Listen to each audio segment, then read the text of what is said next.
साथियों, सबसे पहले आप लोगों को जय मूल निवासी। साथियों, भारतीय संविधान में लिखा गया है कि समता, स्वतंत्रता, बंधुत्व और न्याय पर आधारित समाज और राष्ट्र का निर्माण करना। तो देश को आज़ाद हुए तथाकथित 74 वर्ष हो गया, लेकिन समता, स्वतंत्रता, बंधुत्व और न्याय पर आधारित समाज और राष्ट्र का निर्माण नहीं हुआ। तो नहीं हुआ तो इसके क्या कारण हैं? इनके कौन कौन से लोग दोषी हैं? 13 फरवरी 1946 को बाबा साहब डॉक्टर B.R. अम्बेडकर ब्राह्मणों से कहे थे कि जिस प्रकार से तुम्हें अंग्रेजों की गुलामी मंजूर नहीं है, उसी प्रकार से हमें तुम्हारी भी गुलामी मंजूर नहीं है। हम जानते हैं अंग्रेज देश को छोड़ करके चले जाएंगे और शासन पे तुम्हारा कब्जा होगा और हमारी गुलामी अस्थाई हो जाएगी। आज हमारी गुलामी अस्थाई हो गई है। उसके बाद दूसरी बात, 20 जून 1946 को बाबा साहब डॉक्टर B.R. अम्बेडकर ब्राह्मणों से कहे थे, इसके बाद हम जब भी अपनी आज़ादी के लिए जंग की मैदान में उतरेंगे तो मरने के तैयारी के साथ होकर के उतरेंगे। तो ब्राह्मण पहले समस्या पैदा करता है, समस्या के आधार पे नेता का निर्माण करता है और नेता कहता है कि हम तुम्हारी सभी समस्याओं का समाधान करूंगा, लेकिन करता नहीं है। आज हमारे देश में, हमारे समाज की हजारों पार्टियां हैं, फिर भी हमें एक और पार्टी BMP पार्टी क्यों बनानी पड़ी? इसके कुछ कारण हैं। इनके कारणों को बताने का कोशिश कर रहा हूँ। जब किसी देश के शासन व्यवस्था को बदलना होता है तो उस देश के पूर्व के शासक वर्ग का चरित्र को जानना जरूरी होता है। तो हमारे देश के भी शासन व्यवस्था को बदलना है तो हमारे शासक वर्ग यूरेशियन विदेशी ब्राह्मणों का चरित्र हमेशा हिंसात्मक रहा है। उन्होंने तथागत गौतम बुद्ध के भिक्षु संघ की हत्या करवाया। आतंकवाद के नाम पे, नक्सलवाद के नाम पे मूल निवासी बहुजन समाज का हत्या करवा रहा है। माओवाद के नाम पे मूल निवासी आदिवासियों का सामूहिक नरसंहार करा रहा है। एक आंकड़ा के अनुसार हमारे देश में 15 से 20 लाख बच्चे प्रति वर्ष कुपोषण से मारे जा रहे हैं। ब्राह्मण अपने नाकामयाबी को छिपाने के लिए गरीबी का दूसरा नाम रखा है कुपोषण। दरअसल वो मरते हैं गरीबी से, भूखमरी से मरते हैं। भूखमरी का दूसरा नाम ब्राह्मण कुपोषण रखा है। उस कुपोषण के माध्यम से मूल निवासी आदिवासियों का सामूहिक रूप से नरसंहार करा रहा है। बिना कट्टा, बंदूक, बम चलाए 15 से 20 लाख आदिवासियों का नरसंहार करा रहा है, क्योंकि हमारे देश में लोकतंत्र ही नहीं है। हमारे देश में लोकतंत्र के नाम पे बाइपोलर सिस्टम है, दो दलीय पद्धति एनडीए और यूपीए के रूप में मौजूद है। दो दलीय पद्धति। जब ब्राह्मणों ने देखा कि अब किसी भी राज्य में ब्राह्मणों का अब केंद्र में पूर्ण बहुमत की सरकार बनने वाली नहीं है, तब उन लोगों ने क्या किया, सभी पार्टियों का आपस में बंटवारा कर लिया। 48 पार्टी मिल करके एनडीए बनी हुई है, नेशनल डेमोक्रेसी एलायंस। ये भारतीय जनता पार्टी का गठबंधन है। और 24 पार्टी मिलकर के यूपीए बनी है, यूनाइटेड प्रोग्रेसिव एलायंस। तो जितने भी अब छोटे छोटे दल हैं, ये या तो कांग्रेस के पीछे लग्गू बने हुए हैं या तो बीजेपी के पीछे लग्गू बने हुए हैं। एक कांग्रेस और बीजेपी के पार्ट एंड पार्सल के रूप में काम कर रहे हैं।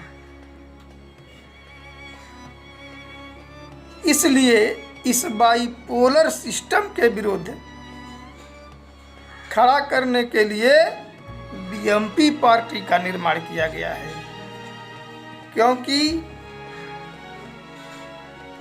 हमारे समाज के बहुत से कम लोगों को ये पता होगा कि पूना पैक्ट की वजह से हमारे समाज में भड़वे और दलाल पैदा हो गए हैं। भड़वे और दलाल ही नहीं, बल्कि हमारे नेता बीएल मातंग साहब जी इससे एक स्टेप आगे कहते हैं कि हिजड़े पैदा हो गए हैं। हिजड़ों को भी ताली बजाने का छूट है। अगर ये लोग पार्लियामेंट में तालियां ही बजाए होते तो पार्लियामेंट चलने नहीं देते। इनकी हालत हिजड़ों से भी बदतर हो गई है। जब अभी क्या होता है, जब कांग्रेस और बीजेपी के लोग अपने कैंडिडेट का सिलेक्शन करते हैं तो पूंछ उठा करके देख लेते हैं कौन नर है, कौन मादा है, कौन हिजड़ा है और कौन चमचा दलाल और भड़वे हैं। तो वो नर को भी टिकट नहीं देता है, मादा को भी टिकट नहीं देता है, यहाँ तक कि हिजड़ों को भी टिकट नहीं देता है। वे चमचे दलाल और भड़वे को टिकट देते हैं। इसलिए इस चमचे दलाल भड़वे को जो टिकट देते हैं, इस बाइपोलर सिस्टम के विरुद्ध खड़ा करने के लिए बीएमपी पार्टी का निर्माण किया गया है। और हमारे पार्टी में कोई आएगा तो कहेगा कि मैं ब्राह्मणवाद का पक्का विरोधी हूं। हमारा इतिहास देख लीजिए, हम एक ईमानदार व्यक्ति हैं, यानी सच्चे जनप्रतिनिधि पैदा करने का तरीका ढूंढा है। हमारे सच्चे जनप्रतिनिधि बाबा साहब डॉक्टर बी.आर. अम्बेडकर थे। उनको संसद में जाने से रोकने के लिए ब्राह्मण कहा करता था कि डॉक्टर अम्बेडकर के लिए संसद के दरवाजे ही नहीं बल्कि खिड़कियां भी बंद है। देखते हैं कैसे डॉक्टर अम्बेडकर संविधान सभा में पहुंच जाते हैं। बाबा साहब डॉक्टर बी.आर. अम्बेडकर संविधान सभा में पहुंच गए तो अरुण शौरी कहता है, आज के डेट में अरुण शौरी कहा था कि जिंदा अंबेडकर से ज्यादा खतरनाक मरा हुआ अंबेडकर है। यानी बाबा साहब डॉक्टर BR अम्बेडकर के परिनिर्वाण के बाद भी उनके नाम का खौफ ब्राह्मणवादियों में व्याप्त है। हमारे सच्चे जनप्रतिनिधि मान्यवर कांशीराम साहब जी थे। उनको संसद में जाने से रोकने के लिए सभी पार्टियां एक हो करके मिलजुल करके चुनाव लड़ती थी और चुनाव को हरवा देती थी। इसलिए मातंग साहब ने सोचा कि अब लाओ सच्चे जनप्रतिनिधि पैदा करने का फैक्ट्री ही खोल देते हैं, तब देखते हैं ब्राह्मण कब तक रुकता है, कितने दिन तक रुकता है। जब हमारा सच्चा जनप्रतिनिधि पार्लियामेंट में जाएगा, अपनी बात कहेगा, तो कांग्रेस और बीजेपी के लोग उस पे व्हीप जारी नहीं कर सकते। कांग्रेस और बीजेपी के लोग अपने कैंडिडेट पे व्हीप जारी कर सकते हैं। हमारे कैंडिडेट को बोलना ही बोलना होगा। यदि नहीं बोलेगा तो हमारे नेता भी पार्लियामेंट के बाहर जूता लेके खड़े हैं, वहां काटा जाएगा। क्षेत्र में जनता काटेगी कि तुमको क्या करने के लिए भेजा था। जब हमारा आदिवासी जनप्रतिनिधि, सच्चा जनप्रतिनिधि पार्लियामेंट में जाएगा, अपनी बात कहेगा और कांग्रेस और बीजेपी का यदि आदिवासी जनप्रतिनिधि उसका विरोध करता है तो सोचिए क्या कांग्रेस और बीजेपी का आदिवासी जनप्रतिनिधि दोबारा अपने इलाके में जा पाएगा? अभी क्या होता है, जब कांग्रेस और बीजेपी के लोग SC, ST, OBC और माइनॉरिटी के लोगों को टिकट देते हैं तो हम उन्हें अपना समझ करके अपना वोट दे देते हैं। लेकिन वो वोट हमारे खाते में न आकर के, SC, ST, OBC माइनॉरिटी के खाते में न जा करके कांग्रेस और बीजेपी के खाते में जाता है। इस प्रकार से हम अपने दुश्मन को मजबूत करते हैं और ये उनका जो वोट लेने का तरीका है हम जान नहीं पाते हैं, समझ नहीं पाते हैं। इसलिए अब लड़ाई पार्लियामेंट के अंदर भी होगी और लड़ाई पार्लियामेंट के बाहर भी होगी। इस पार्लियामेंट के अंदर लड़ाई लड़ने के लिए BMP पार्टी का निर्माण किया गया है। लेकिन अंग्रेजों की गुलामी तो केवल वन फोल्डर थी, एक प्रकार की गुलामी थी, राजनैतिक गुलामी थी। लेकिन ब्राह्मणों की गुलामी मल्टी फोल्डर है, कई प्रकार की गुलामी है, सामाजिक, आर्थिक, राजनैतिक, धार्मिक, शैक्षणिक, ये कई प्रकार की गुलामी है। हम ब्राह्मणवाद में पैदा होते हैं, ब्राह्मणवाद में जीते हैं और ब्राह्मणवाद में मर भी जाते हैं।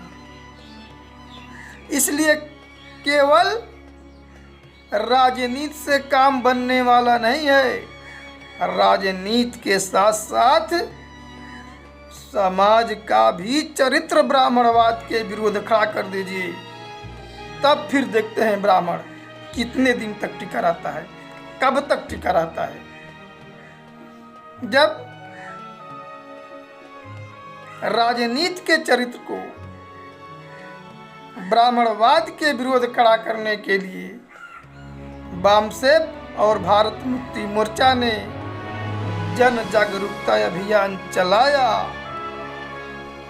तो उन लोगों ने क्या किया, ओबीसी के लोगों को लॉलीपॉप दिया और ओबीसी के एक व्यक्ति नरेंद्र मोदी को प्रधानमंत्री के रूप में चुना और ओबीसी के 52% जनता को अपने व्यवस्था के समर्थन में खड़ा कर लिया। क्या ये सस्ता सौदा है? आज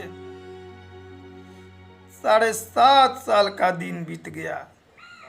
यदि नरेंद्र मोदी ओबीसी का है तो ओबीसी का एक भी मुद्दा पार्लियामेंट में नहीं उठाया, न तो उठा सकता है, क्योंकि उसको चड्ढा पहनाना आरएसएस ने सिखाया है। उसके माँ बाप भी चड्ढा पहनाए होंगे, लेकिन उनका रंग खाकी का नहीं था।